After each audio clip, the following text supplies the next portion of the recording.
Match হারলেই referee unfair ছিল শুনতে হয় মিশরীয় ভক্তদের। এফকন থেকে শুরু করে ফিফা কোথাও যেন বাদ যায়নি তাদের কোচের এমন অভিযোগ। শুধু তাই নয়, বরং নিজেদের বিপক্ষে গোল বাতিল হলে তা হয় পক্ষপাতিত্ব।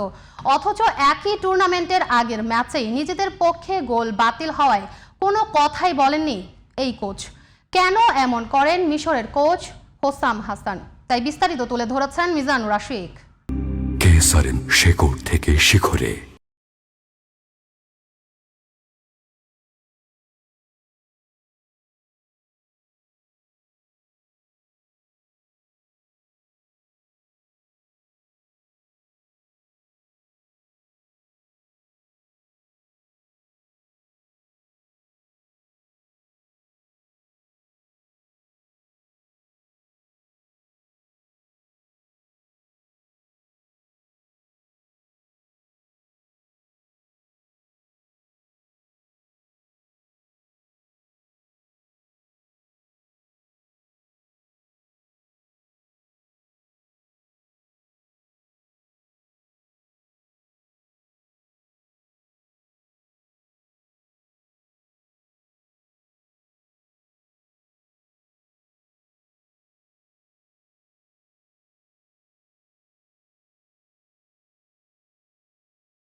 তখন অবশ্যই চুপ ছিলেন মিশরীয় এই কোচ।